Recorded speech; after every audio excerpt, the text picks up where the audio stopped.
कैलास राणा शिवचंद्रमौळी फणींद्र माथा मुकुटी झळाई कारुण्य सिंधू भवदुःखहारी तुझवीन शंभो मज कोण तारी. श्री स्वामी समर्थ सर्वांना. तर आता 15 तारखेला आपल्याला महाशिवरात्र आलेली आहे 15 फेब्रुवारीला. तर याच महाशिवरात्रीनिमित्त आपण शिवलीलामृताचं पारायण कसं करायचं, शिवलीलामृताचं पारायण कोण करू शकतं आणि त्याचे काय नियम अटी आहेत ते आज आपण या व्हिडिओमध्ये बघणार आहोत. तर व्हिडिओ शेवटपर्यंत नक्की बघा. तर महाशिवरात्र ही भगवान शंकरांना समर्पित आहे. तर याच महाशिवरात्रीनिमित्त शिवलीलामृताचं पारायण आपण 7 दिवसांचं करू शकतो, 3 दिवसांचं देखील करू शकतो किंवा आपण 1 दिवसीय पारायण देखील करू शकतो. बघा, आपण श्रावण महिन्यामध्ये जे 4 किंवा 5 जे सोमवार येत असतात त्या श्रावण सोमवारी आपण शिवलीलामृताचं पारायण करतच असतो. परंतु अजून महाशिवरात्री हे देखील एक खूप छान निमित्त आहे की जेणेकरून त्यावेळेस आपण शिवलीलामृताचं पारायण करू शकतो. तर हे पारायण बघा, स्त्री पुरुष लहान म्हणजे मुलं मुली किंवा आजी आजोबा कोणीही हे पारायण करू शकतं. ग्रंथामध्ये 1 ते 14 अध्याय आहेत. तर आणि आता त्याच्यामध्येच एक 15वा अध्याय देखील ऍड केलेला आहे.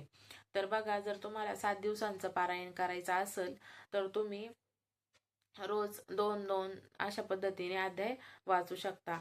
किंवा पण जर तुम्हाला एका दिवसाचं जरी पारायण करायचं असेल म्हणजेच तुम्ही महाशिवरात्रीच्या दिवशी देखील ते पारायण करू शकता जर तुम्हाला शक्य असेल तर.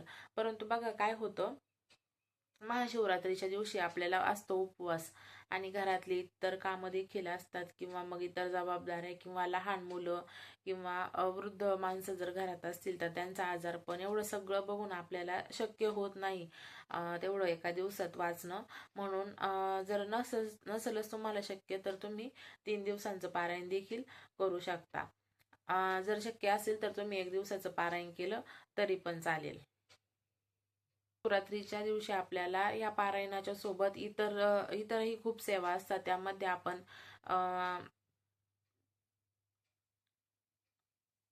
रुद्राभिषेक करणं असो किंवा अजून इतरही सेवा आहेत त्या देखील करणार आहोत. त्याच्यामुळं मग आपल्याला एका दिवसामध्ये हे सर्व वाचन करणं शक्य होणार नाही. त्याच्यासाठी तुम्ही 7 दिवसांचं किंवा 3 दिवसांचं पारायण देखील करू शकता.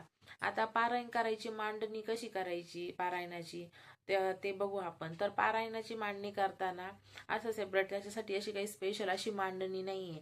तुम्ही तुमच्या देवघरामध्ये बसून देखील ही पूजा करू शकता. 7 दिवसांचं जरी असेल तर तुम्ही फक्त एका पाटावर शिवलीलामृताचा ग्रंथ ठेवणार आहे, त्याच्यावर एखादं फूल वगैरे ठेवून आणि रोज तुम्ही आपण गाईच्या तुपाचा दिवा लावणार आहोत, तिथं अगरबत्ती लावणार आहोत आणि त्याच पद्धतीने आपण वाचन करणार आहोत. असे वेगळी अशी त्याच्यासाठी काही मांडणी नाहीये. आता आपण नियम बघू. तर शिवलीलामृत ग्रंथाचं पारायण करताना सर्वात महत्वाचं म्हणजे, आता बघा, तुम्ही जर 7 दिवसांचं जरी पारायण करणार असाल तरी पण तुम्हाला मांसाहार पूर्णपणे टाळायचा आहे. मांसाहार म्हणजे तुमच्या घरामध्ये पण इतर कोणी पण नाही असं नॉनव्हेज वगैरे नाही खाल्लं पाहिजे, घरामध्ये झालीच नाही पाहिजे मांसाहार. तर याची तुम्ही सगळ्यांनी काळजी घ्यायची आहे. असं नाही का मग आता आपण वाचणार आहोत आणि मग आपण नाही खायचं असं नाही, घरातच नाही. कारण शिवलीलामृत हा खूप प्रभावशाली आणि खूप दिव्य ग्रंथ आहे. त्याची प्रचिती पण जे वाचतं किंवा त्यांना असे भरपूर लोक आहेत की त्यांना शिवलीलामृत ग्रंथाचा खूप अनुभव आलेले आहेत. त्याच्यामुळं ह्या दिव्य ग्रंथ आहे आणि त्याच्यासाठी आपल्याला घरामध्ये मांसाहार करायचाच नाही. ब्रह्मचर्याचं पालन देखील आपल्याला करायचं आहे. त्याचप्रमाणे आपल्याला कांदा लसूण देखील वर्ज्य करायचा आहे. कांदा लसूण वर्ज्य कसं करायचं आहे की ते याच्यामध्ये काही तामसी गुण असतात, त्यामुळे मग आपल्याला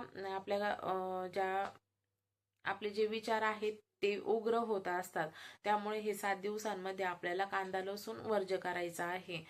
शक्यतो टाळण्याचा प्रयत्न करा कांदा किंवा लसूण.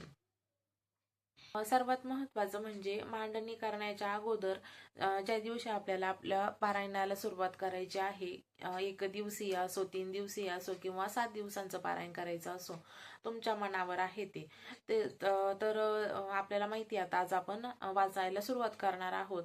तर त्या दिवशी तुम्ही आपल्या गावामध्ये जर एखादं महादेवांचं मंदिर असेल तर तिथं जाऊन तुम्ही पाण्याने अभिषेक करून 1 ते 2 बेलपत्र वगैरे वाहून आणि नारळ त्यांना एखादं समर्पित करू शकता.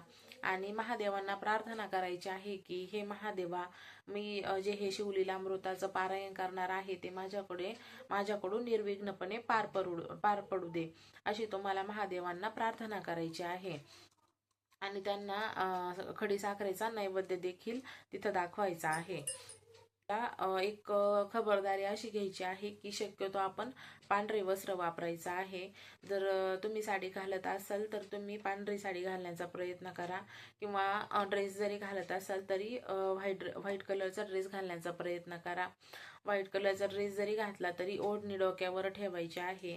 साडी घातली तर आपल्याला पदर देखील घ्यायचा आहे. हातामध्ये आपल्याला काचेच्या बांगड्या घालायच्या आहेत.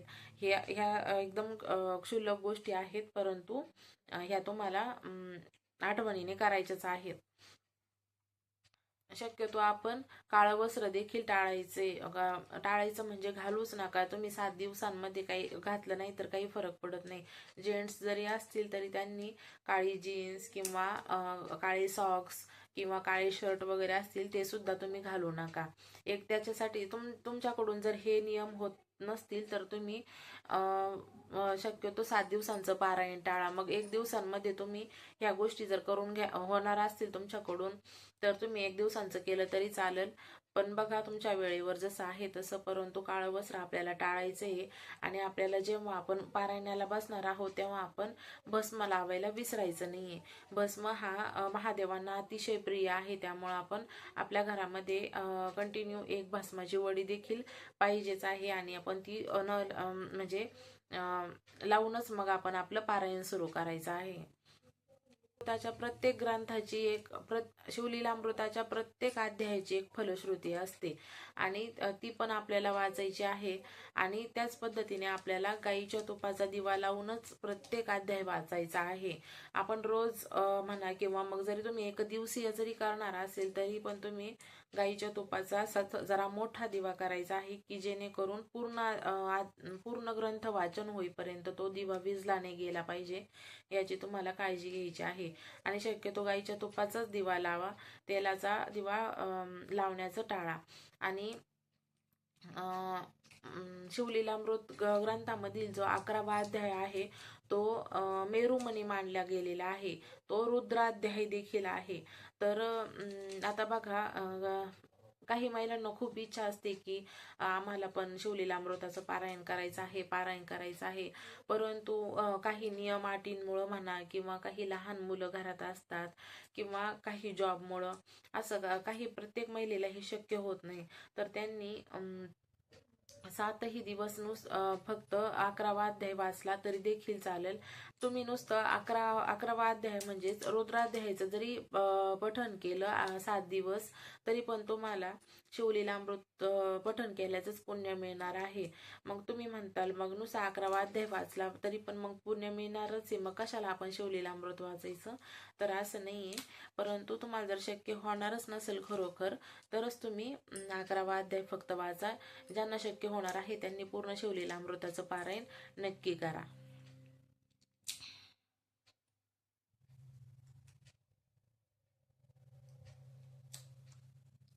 वाजू नको रे, थांब थोड्या वेळ.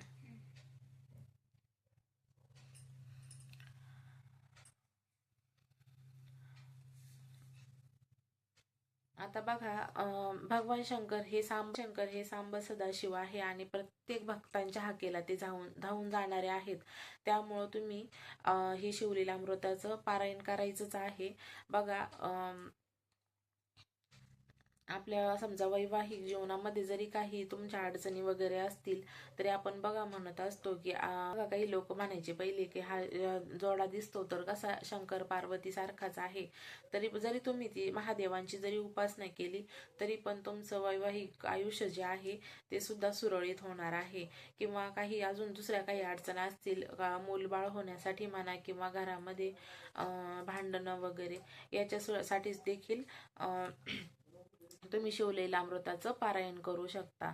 किंवा मनात एखादी इच्छा असते की मला ही नोकरी लागू दे किंवा घर असो किंवा अजून इतरही काही गोष्टी असतात, कारण आपण प्रापंचिक माणसं आहोत आणि प्रत्येकाची काही ना काही इच्छा असतेच. म्हणूनच ते हे पारायण म्हणा किंवा समजा शिवलेल्या अमृताचंच नाही, आपण गुरुचरित्र म्हणू शकतो किंवा स्वामीचरित्र, हे सर्व पारायण आपण कुठली माणसाची काही ना काही गोष्ट असतेच का ती आपल्याला देवाकडे मागायची असते, मग त्यासाठीच आपण हे पारायण वगैरे करत असतो. हे पूर्ण शिवलीला अमृताचं पारायण करायचं आहे. देव भोळे शंकर आहेत ते, तुम्ही फक्त त्यांची एकदा उपासना करून बघा, तुम्हाला याचा अनुभव आल्याशिवाय राहणारच नाहीये. त्यामुळं तुम्ही ह्या महाशिवरात्रीला शिवलीला अमृताचं पारायण करायला विसरायचं नाहीये. झाली आपली पारायण कसं करायचं किंवा पारायणाबद्दलचे जे नियम होते ते पण मी तुम्हाला सांगितले. आणि पारायणाचं तुम्ही कशा पद्धतीने विभाजन करू शकता, पहिले 2 अध्याय वाचू शकता किंवा मग त्यानंतर तुम्हाला 3 दिवसांचं करायचं असेल तर तसं करू शकता किंवा 1 दिवसांचं. परंतु आता आपण उद्यापन कसं करायचं आहे शिवलीला अमृताचं ते पण बघणार आहोत. तर शिवलीला अमृताचं उद्यापन करताना आपल्याला आपल्याच गावातील महादेवांच्या मंदिरात जायचं आहे. तिथं जाऊन तुम्ही अभिषेक पण करणार आहात. तुमच्या गावात जर एखादे ब्राह्मण असतील तुम्ही त्यांना बोलावून करू शकता, नसतील किंवा ते बाहेर कुठं गेलेले असतील तर तुम्ही केलं तरी चालेल. त्यासाठी सर्वात महत्त्वाचे म्हणजे आपल्याला पांढरा कपडा आवश्यक आहे. तर तुम्हाला महादेवांना एक पांढरा कपडा अर्पण करायचा आहे. तिथं तुम्ही डाळ गूळ असं जे आपण शिदा म्हणतो थोडक्यात त्याला, तो पण तुम्हाला तिथं ठेवायचा आहे. आणि आपण ज्या पद्धतीने आपण रुद्राभिषेक करतो त्या पद्धतीनेच आपल्याला तिथं जाऊन अभिषेक देखील करायचा आहे. जर तुम्हाला शक्य असेल तर तुम्ही आजूबाजूला जे काही गोरगरीब लोक असतात किंवा जे काही गरजू व्यक्ती असतात त्यांना तुम्ही अन्नदान करू शकता किंवा तुमच्या ऐपतीप्रमाणे तुम्ही इतरही गोष्टी काही दान करू शकता. तुमच्या गावामध्ये किंवा तुमच्या आसपास जर एखादं महादेवाचं मंदिर नसेलच तर तुम्ही घरामध्ये दही भाताचा नैवेद्य वगैरे अर्पण करू शकता महादेवांना. तुम्हाला दिवसभर जोपर्यंत तुमचं शिवलीला अमृताचं पारायण चालू आहे तोपर्यंत तुम्हाला निगेटिव्ह लोकांच्या संपर्कामध्ये अजिबात यायचं नाही, की जेणेकरून आपली पण चिडचिड होईल आणि आपल्या तोंडातून त्यांच्यासाठी काही अपशब्द निघतील. असे ह्या गोष्टी सर्व टाळायच्या आहेत तुम्हाला. आणि आपलं मन एकदम प्रसन्न ठेवायचं आहे. त्यासाठी दिवसभर ओम नमः शिवाय ओम नमः शिवाय ओम नमः शिवाय या मंत्राचा तुम्हाला जप करायचा आहे. आणि आपलं मन दिवसभर बघा, समजा आता आपल्याला असं वाटतंय आता आपल्याला खूप निगेटिव्ह असं वाटायला लागतं कधी कधी बघा, जेव्हा आपलं पारायण वगैरे चालू आहे मोबाईलवर आपली शिवस्तुती आहे किंवा असं हे असतं बघा, मोबाईलवर बघा समजा तुम्ही महामृत्युंजय मंत्र लावून देऊ शकता किंवा मग तुम्ही शिवस्तुती लावून देऊ शकता किंवा भरपूर महादेवांचे काही गाणे आहेत ते देखील लावून दिले तरी पण चालतील. त्यामध्ये काय होईल, तुमचं मन देखील रमून राहील आणि आपल्या घरामध्ये एक सकारात्मक ऊर्जा पण तयार होत असते. तर अशा पद्धतीने आपल्याला हे शिवलीला अमृताचं 7 दिवसांचं पारायण करायचं आहे. आणि हा शिवलीला अमृताचा ग्रंथ आपल्या प्रत्येकाच्या घरात असणं खूप महत्त्वाचं आहे. नसेल तर तुम्ही लवकरात लवकर शिवलीला अमृताचा ग्रंथ नक्की घेऊन या आणि या पारायण करायला सुरुवात करा. आता बघा 15 फेब्रुवारीला आपली महाशिवरात्र आलेली आहे. तर तुम्हाला पारायणाची सुरुवात ही 9 फेब्रुवारीलाच करायची आहे. जर तुम्ही 7 दिवसांसाठी पारायण करणार असाल तर मग अशा पद्धतीने आपल्या 9 तारखेला जर सुरुवात करायची आहे तर आपण 8 तारखेलाच आपली सर्व तयारी पाहिजे. त्यासाठी आपल्या शिवलीला अमृताचं पुस्तक, महादेवांचं किंवा आपण पण लावणार आहोत पारायण करण्याच्या वेळेला, तर मग तो भस्म देखील तुम्हाला आणून ठेवायचा आहे. अशा पद्धतीने आपल्याला महाशिवरात्रीची तयारी करायची आहे. तर महाशिवरात्री म्हणजे आपल्या हिंदू धर्मातला एक खूप मोठा सण आहे आणि तो आपण हे शिवभक्त किंवा आपण जे महादेवाचे भक्त आहोत तर खूप आनंदाने हा सण साजरा करत असतो. आणि प्रत्येक स्वामी भक्त किंवा प्रत्येक शिवभक्त महाशिवरात्रीची खूप आतुरतेने वाट बघत असतो. मला माहिती तुम्ही देखील महाशिवरात्रीची खूप आतुरतेने वाट बघत असताल आणि तुम्ही देखील हे शिवलीला अमृताचं पारायण नक्की कराल अशी माझी आशा आहे. तर अशा पद्धतीने तुम्ही देखील हे पारायण करा. मी देखील हे पारायण नक्कीच करणार आहे आणि तुम्हाला देखील हा अनुभव खूप छान पद्धतीने येणार आहे.